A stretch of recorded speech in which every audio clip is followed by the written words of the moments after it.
only. If the tentative is in favor of appellant, it is perfectly acceptable to decide to reserve all your time for rebuttal, and I will ask you if you want to do so. If you are appearing by telephone, we want to assure you that you are not at a disadvantage. After 3 years of COVID, we are accustomed to telephonic as well as remote appearances. We will take a 5-minute break after number 1 on the calendar. Before we begin the morning calendar, I want to list for the record the cases where oral argument has been waived, the appeal has been settled, or the oral argument has been continued to a later date. Those cases are People versus Balbuena is submitted. DCFS versus Judith R. is submitted. People versus Ceja is submitted. DCFS versus GF is submitted. DCFS versus LD and BS is submitted. DCFS versus Lance V, is submitted. People versus Rivers is submitted. Argueta versus Worldwide Flight Services is continued to September. Ross versus Seyfarth Shaw LLP is continued, and People versus Thomas is continued. Arnold versus Witzer has been taken off calendar due to a bankruptcy stay. With that, I'm going to turn it over to Justice Grimes to call the first case on the calendar. Thank you, Presiding Justice Stratton. The first matter on calendar is Robson versus MJJ Productions and Chandler et al. The panel is Grimes, Wiley, and Viramontes. We received a last-minute media request, which is granted on the following condition that we have no intention of delaying proceedings. So if the last-minute media request may be initiated without causing delay or interference, then the request is granted. We've also granted previous requests to record these proceedings. The tentative in this case is to reverse the judgments against plaintiffs and to affirm the rulings on the discovery motions. Ms. Boyer, do you wish to reserve any time for rebuttal? Good morning, Your Honors. Yes, we agree with the court's tentative ruling, so we would like to therefore reserve all our time for rebuttal. Very good. I was hoping you'd say that. Okay. And Mr. Kunkel, we can wait. I doubt we'll need to hear from you either, but we'll see. Mr. Stein-Sapir? Correct. Before I begin, is it okay if I reserve some time for rebuttal? No, it's not. You're the respondent. Okay, well, thank you. Shall I begin? Yes, please. Okay, good morning. May it please the court, Jonathan Stein-Sapir of Kinsella Weitzman for the defendants and respondents in these consolidated appeals. And it's on the consolidated point that I want to start. The court consolidated for purposes of decision, and that's the court's prerogative, of course. That said, the Robson and Safechuck cases are two very different cases involving different people and different time periods. Legal issues overlap to a large degree, but the factual records and the procedural posture are very different. And that's my first issue with the tentative opinion. The Safechuck case is on the demur stage. No meaningful discovery was taken in that case. Nothing outside the four corners of Safechuck's latest complaint is before the court except for a few judicially noticeable facts. The Robson case is quite different. It was on summary judgment, not demur. A lot of discovery was taken over many years. 30 plus depositions were taken across the country. Over 100,000 pages of documents were produced by both parties, by third parties. As a result, there's a ton of evidence before the court in the Robson matter, yet the legal analysis section of the tentative does not meaningfully distinguish between the allegations in the Safechuck case and the actual evidence or lack thereof in the Robson matter. So I will get into more detail on this below, but despite what the allegations of the Safechuck complaint were, there is no evidence in the Robson summary judgment record that, quote, the corporation's employees assured Robson's parents that they would be well taken care of. No evidence that Robson's parents were instructed by corporate employees to sleep only in guest quarters. No evidence that he was allegedly molested at a recording studio controlled and staffed by the corporations. And there's more examples of this, as I will discuss, but the bottom line is that, respectfully, I think the tentative could be much more careful with the extensive record here, and also make clear that every assertion in there by witnesses like Blanca Francia, Charlie Michaels, and others are allegations. They're not proved, and if this tentative holds, we believe they will not be proven because they're not true.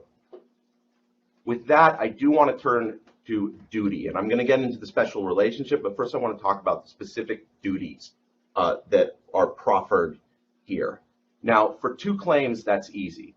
The claim for negligent hiring and the claim for negligent supervision and retention. On the first, negligent hiring. The evidence is undisputed, at least in the Robson case, where they had an opportunity to take depositions of anyone they wanted. The purpose of MJJ Productions when it was created in 1979 by a 21-year-old Michael Jackson was to loan out his personal services as a recording artist.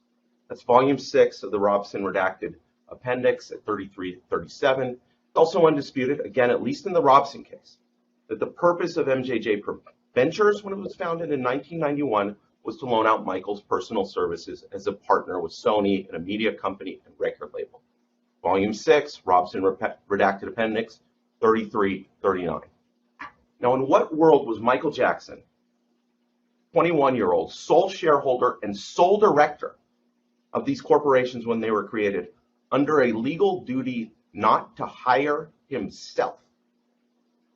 And are you really saying that anyone who others might suspect is prone to criminal activities has a duty not to hire himself?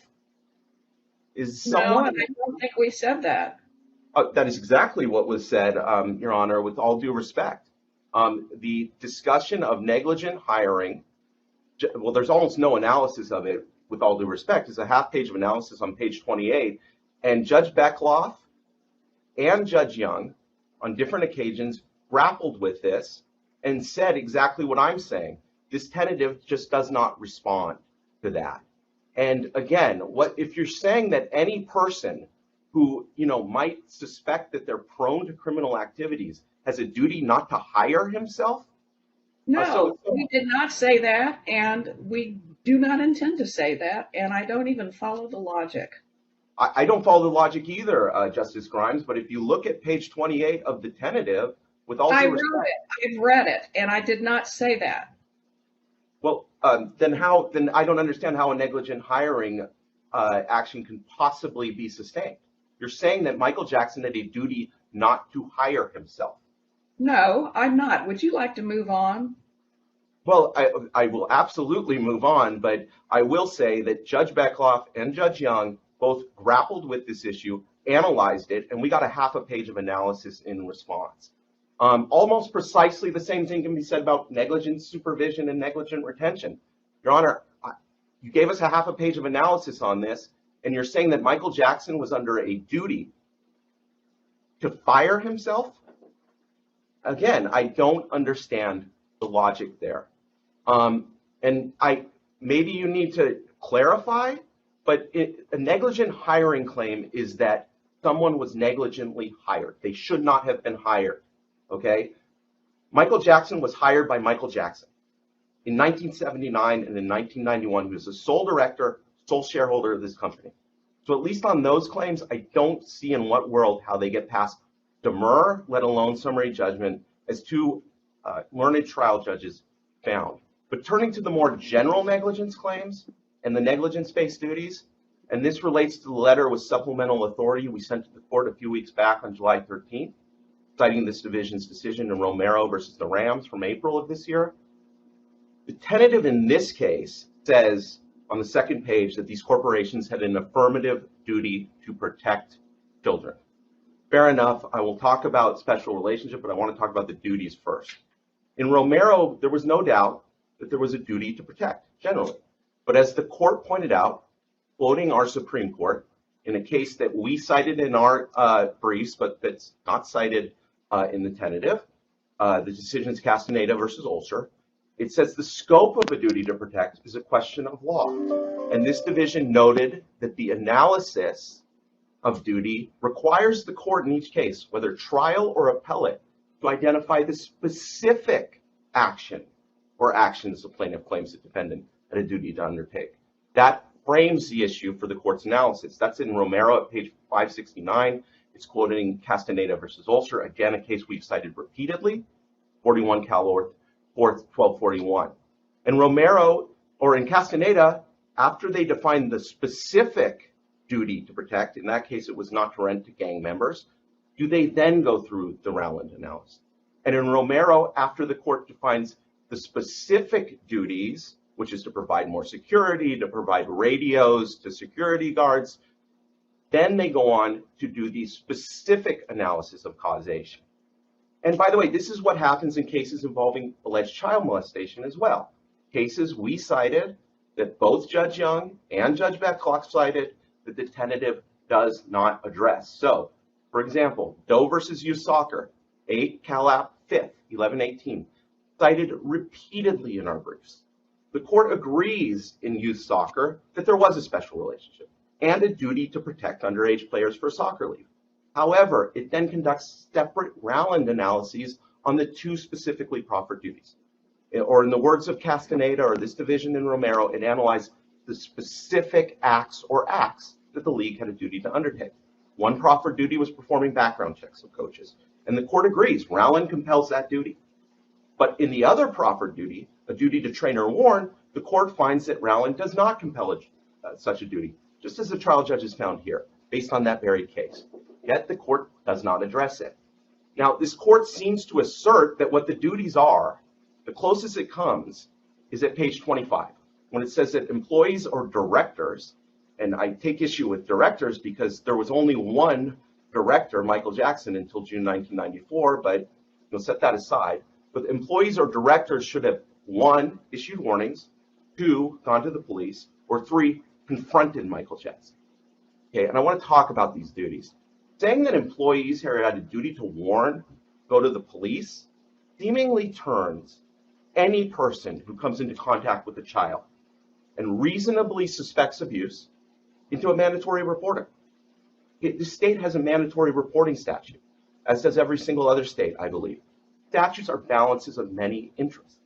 When you create a scheme that requires reporting potential child abuse based on a reasonable suspicion standard, there's inevitably going to be reports made against innocent people. Of course that's going to happen. So the legislature has created a very sensitive, very carefully crafted scheme that specifically governs how and when reports are made. They must be made by telephone as soon as reasonably possible, followed up in writing within 36 hours, and importantly, it says who they are made to, not to parents, only to law enforcement and certain other specifically delineated government agencies. In fact, it is a crime, a misdemeanor, for a mandatory reporter to report to someone other than law enforcement or the statutory delineated agency. The reports are to be kept absolutely confidential, except for law enforcement, for good reason, because these reports will inevitably be made against the innocent on occasion. Okay, and we discussed this again in a case, discussed at length in our briefs, Huff versus Grossmont Union High School, 221 Calap 4th, 582, that is not discussed in the tentative. And this tentative has none of the nuance and none of those protections. It will require low-level employees to confront their supervisors and accuse them of being pedophile, not just report to police. And even if you limited the reporting obligation only to law enforcement, that would be a clear arrogation of the legislative role. The legislature, for better or worse, has created a scheme whereby only certain types of workers are mandatory reporters. It's very specifically spelled out in Penal Code Section 11165.7. Perhaps the legislature should revise that and say that anyone who has reason to suspect abuse should be mandated to report. And I think some state legislatures and other jurisdictions have basically said that. But our legislature hasn't. And it has not ignored this statute. It's revisited this statute almost every year, expanding it again, I believe, in the last legislative session. The bottom line is creating these kinds of duties is clearly a legislative role, not a judicial one. And just one final thing on these proffered duties. We talked there's three, but the third one I think is frankly stunning.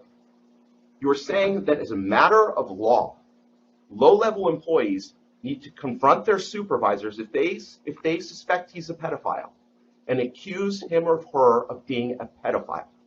Okay, the tentative at page 25 admits that would likely end the person's employment. But that's probably the least bad thing that could happen from this kind of duty. Being accused of pedophilia is about the most serious accusation that could be made against someone. And I don't think it's crazy to believe that some accused by their colleagues of being pedophiles, whether they're innocent or guilty, and recall, this is based on a reasonable suspicion standard. We think in this case, Michael Jackson was innocent, so this would require accusations against an innocent person. You know, this duty can't be limited to only if the person is absolutely guilty. So when you're accusing people of being pedophiles, innocent or guilty, I think that could lead to a lot of bad things, including violence, tempers lost quickly. The duty is unprecedented. I can't find a single case where a court has said, you have a duty to go confront your supervisor. We admit the consequences are that you will get fired. And what exactly would that duty accomplish other than getting people fired and other possibly much more serious consequences? I really urge the court to rethink that. Now, I have a quick point on fiduciary duty before I get to special relationship. The sum total of the tentative's half-page analysis of fiduciary duty at page 29. Again, something both Judge Beckloff on Demur and Judge Young on Demur again and on summary judgment analyzed in depth. The sum total here is a half a page. And the half-page analysis here is because there's a special relationship, that means there's a fiduciary duty. That's conflating two very different legal concepts. Special relationships are a concept from negligence law, dictating when there's an exception to the general no duty to rescue rule that we all learned about in law school. Okay, fiduciary duties are something completely different. And just to use an example, the tentative, quoting from Brown, notes that a common carrier has a special relationship with passengers, giving rise to a duty to protect in certain circumstances. So under the court's analysis, because there's a special relationship, there's a fiduciary relationship. That is the sum total of the analysis. So are you saying that American Airlines is my fiduciary when they cancel my flight? So I can call them and tell them they have to put their interests above mine and treat me with, the punctilio of honor so high, as Cardozo taught, that fiduciaries owe us. Another black letter law example of a special relationship, prison guards have special relationships with prisoners, giving rise to a duty to protect for good reason. Are we saying prison guards are the prisoners' fiduciaries? So that prison guards owe prisoners the same duties I owe my clients? Or that my clients, the executors of the estate, owe to beneficiaries? It just doesn't add up. The fact is there's no fiduciary relationship here, regardless of whether there is a special relationship for purposes of negligence law, a completely different thing. City of Hope and numerous other cases cited by Judge Beckloff, cited by Judge Young, don't support it. And this tentative, again, I'm sorry, Justice Grimes, but it just does not engage with it. Now, turning to special relationship. Special relationship exists, giving rise to a duty of protection when, quote, the relationship between the defendant and the plaintiff is one that gives the plaintiff a right to expect protection from the defendant. The idea that the Robsons, and I'll stick to the Robsons because that's where we have evidence, not just allegation. The idea that the Robsons were looking to these corporations whose only purpose was to promote the business of Michael Jackson for protection from Michael Jackson is just not supported by the evidence. Look at Mrs. Robson's testimony. She had no idea who these corporations were, just that they were Michael Jackson's companies saying, and I'm quoting, quote, some of the things Michael did went through ventures and some went through productions. That's at 6 of the redacted appendix, 3493 to 3393 to 3494. Again, she thought of these corporations as things that did things for Michael. She was not looking to them for protection. And notably, there's no testimony from Mrs. Robson saying that she looked to these companies or any individual associated with them from protection from Jackson. Her deposition was taken for 7 hours. She was represented by my friends on the other side. This issue came up on 2 different summary judgment motions. And you know how many declarations they put in from her on this issue or any other issue? 0, bupkis, none. The reason they didn't put it in is because they couldn't put it in. Now contrast this with the situation with the church or school.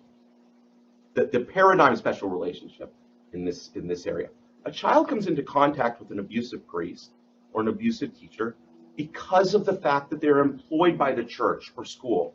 So it's reasonable that a parent would look to the church or school for protection against these people who the church and school are vouching for.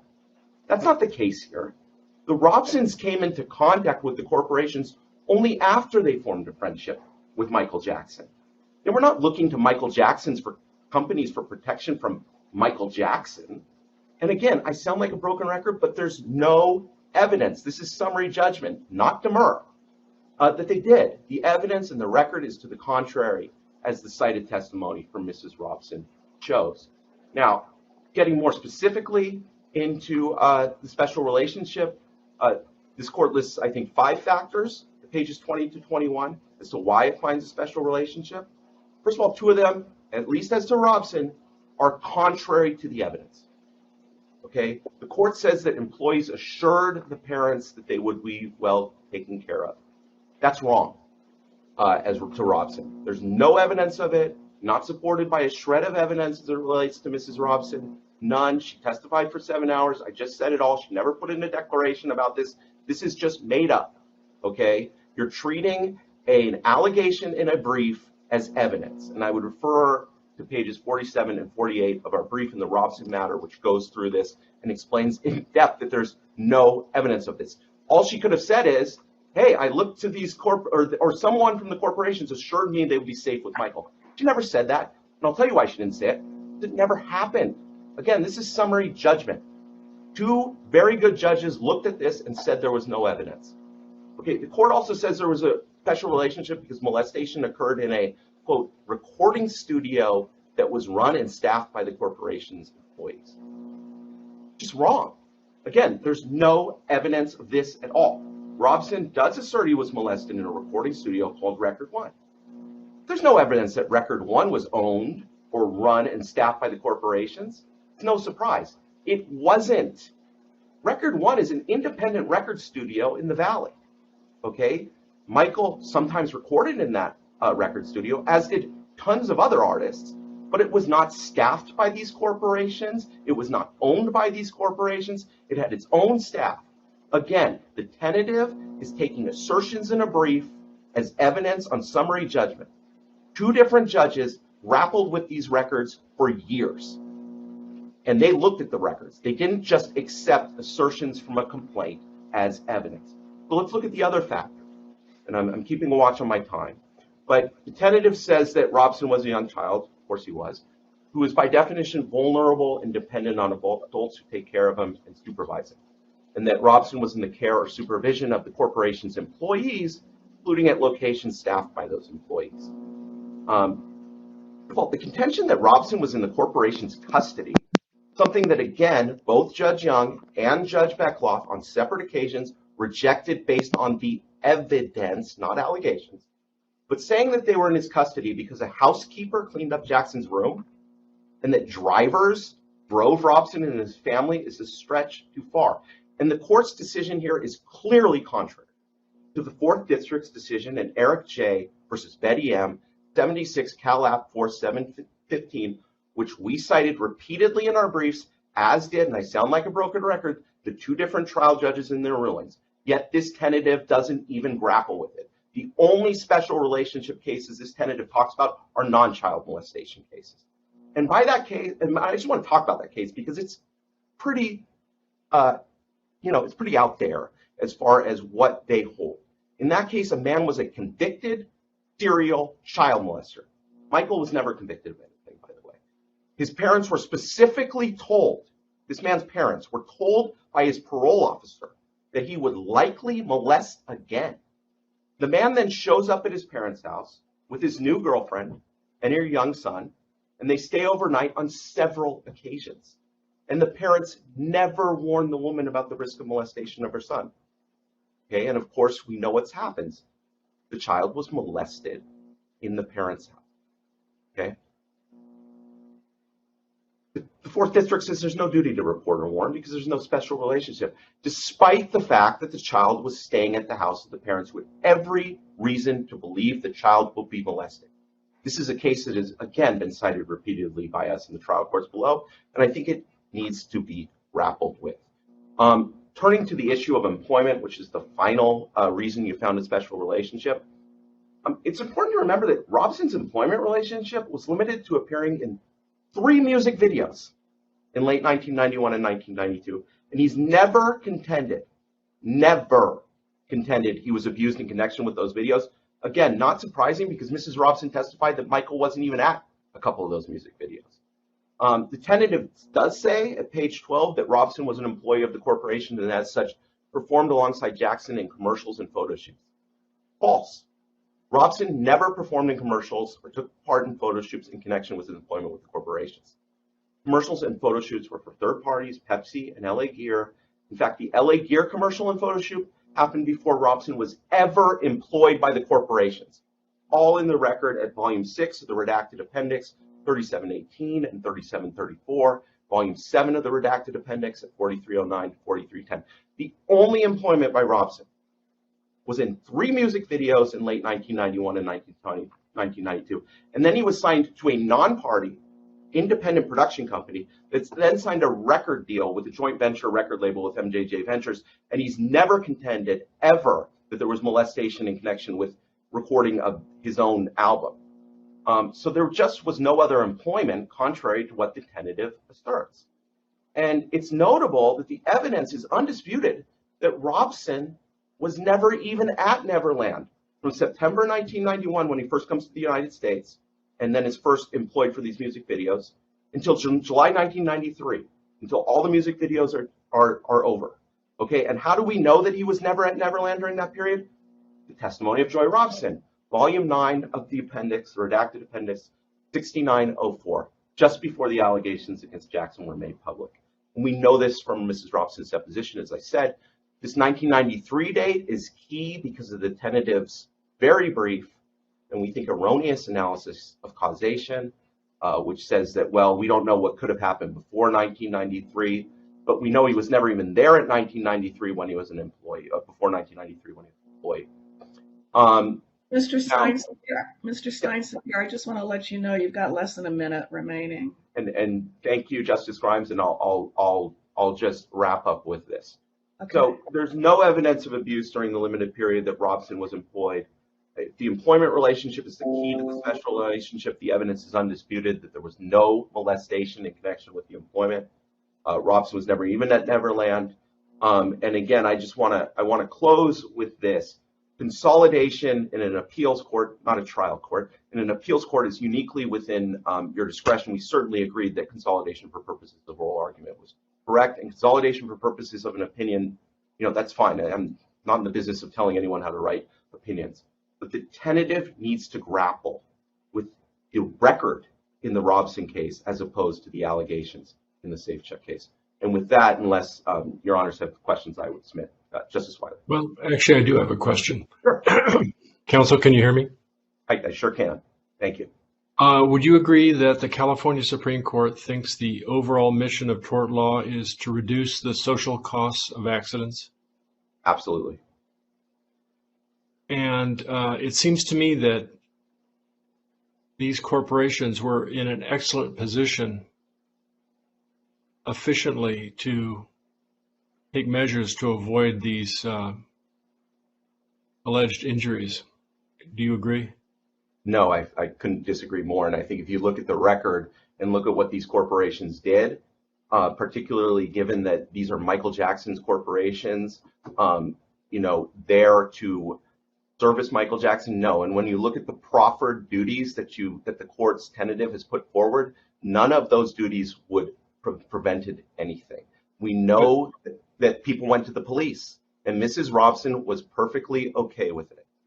So the corporations were, I guess you'd agree, in a position to establish policies, for example, that there would have to be a chaperone present whenever Michael Jackson was alone with these children. No, they were not in any such position to do that. They could have done they could have done that though, right? No, they could not have done that, Justice Wiley. Why is that?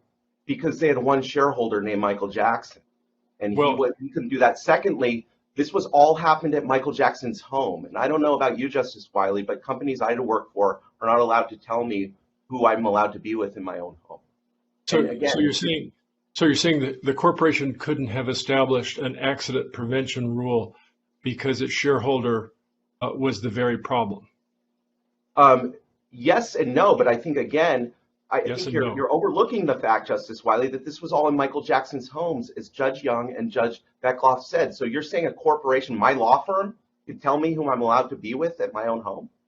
I mean, is that a serious? Certainly, any entity can lay down employee protection measures, Well, and one measure might be you're not allowed to take a child home.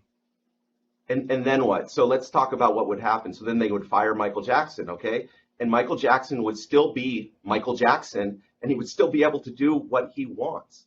I mean, the fact is, and I sense this from the tentative, the probate claims filing requirement seems to not be in vogue here.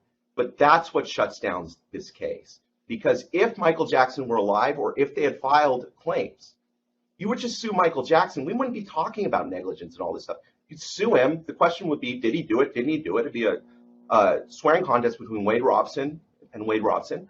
And, did he do it or didn't he do it? Okay, but the fact is they blew those deadlines. And if you get a judgment against Michael Jackson, which of course we never think would happen, but if you did, or against his estate, these corporations and all other assets would be subject to that judgment. So what we're doing is we're manipulating tort law to get around the claims filings requirement. And just one final point, Justice Wiley, on accident protection. You were a professor at UCLA, and I'm sure you got the same hypothetical I did. Look, the common law is that an Olympic trained swimmer can walk past a swimming pool and see a child drowning in it. And if there's no special relationship, he's not a lifeguard, this and that, he's allowed to walk past it. Okay, that's a very harsh rule, but it is the rule. And so, yes, the purpose is accident protection, but we don't just create duties to act when there aren't any. And I think the two judges who looked at this case very carefully, they came to the right decisions, and I would ask the court to rethink its tentative and to affirm. Thank you. Thank you. Thank you again, Mr. Steinsapier. We very much appreciate the points you've made. Thank you, Your Honor. And Ms. Boyer, would you like to proceed now? Yes, thank you, Your Honors. Just a couple quick points. I think largely the arguments raised by my friend on the other side are the same arguments that we saw in the briefing, addressed with in the reply briefs with responses and citations to the evidence. I think the fact that the last point that was just made about the probate claim and that this is a way to get to the defendants ignores the defendant's actions. Throughout the briefing and in argument, it appears that defendants don't believe they did anything wrong. The example that they are a bystander walking by a child drowning in a pool, kind of the example he was just giving, ignores the fact that they facilitated that child being at the pool. They picked up the child. They drove the child to the pool. They took his parents and put them in the other room. So there was a role that was played that I think is ignored. I also want to focus just briefly on some of the arguments. The first argument concerning consolidation, I think this court went through and articulated the differences in the two cases, the factual differences, and specifically noted when there were certain arguments applicable to Wade Robson's claim on summary judgment. I think that the defendant's position that there were no triable issues is just through the distorted lens they are looking at the evidence through. With regards to the special relationship between plaintiffs and defendants, I think again, and the point that these were his private houses where these happened, where the abuse occurred. I think again, defendants ignore the fact that these houses were staffed by defendants' employees. Defendants employed Jackson, they employed plaintiffs. There is plenty of evidence of that in the record. They employed the staff who then enacted policies and procedures to isolate Jackson and these children, knowing that Jackson had sexually abused minors before and was sexually abusing these plaintiffs. So, the idea that there is no responsibility to do anything ignores the context. And I think what was, very poignant in the court's opinion is looking at the circumstances of this case and the special relationship that arose given these circumstances. These are children. Plaintiff Wade Robson was 7 years old when he was first abused by Jackson. James Safechuck was 10 years old. Their dependence and vulnerability are implicit in their age.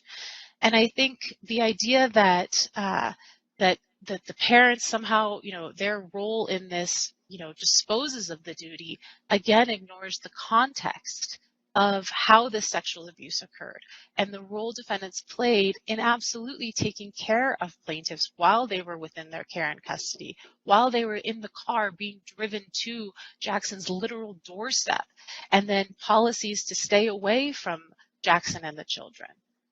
So without repeating everything in our briefs, I think that the arguments advanced kind of ignore the actual conduct taken by defendant organizations.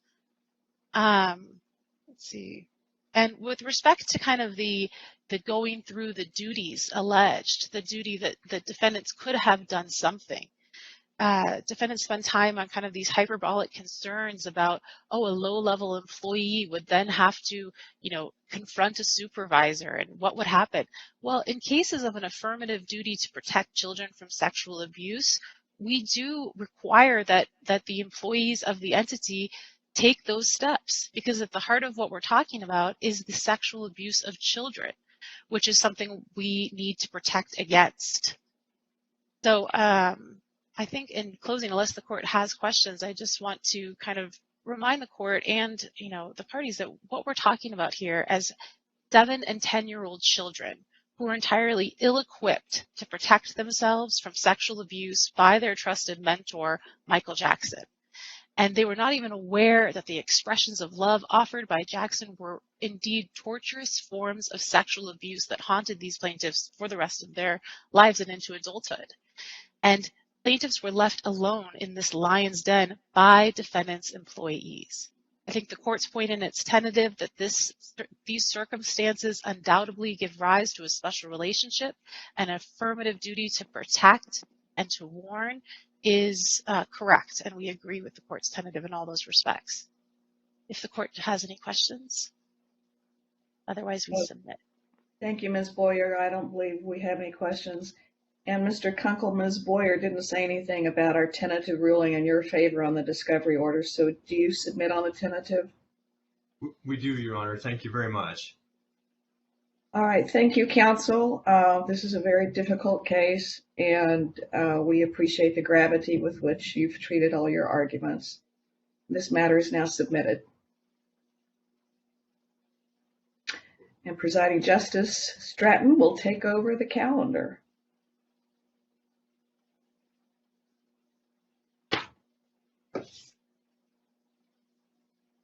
I think, but I'll go ahead and call the next one because she's not on it. People versus Guerrero. Justice Grimes, this is Myra. I believe we were going to take a 5-minute break after the first matter. I forgot all about that. Yes, we will take a 5-minute break until 9:49 precisely. Thank you.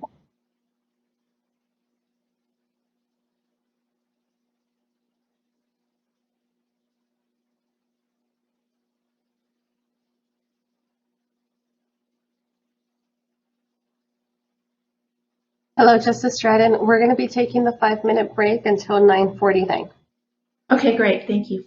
You're welcome.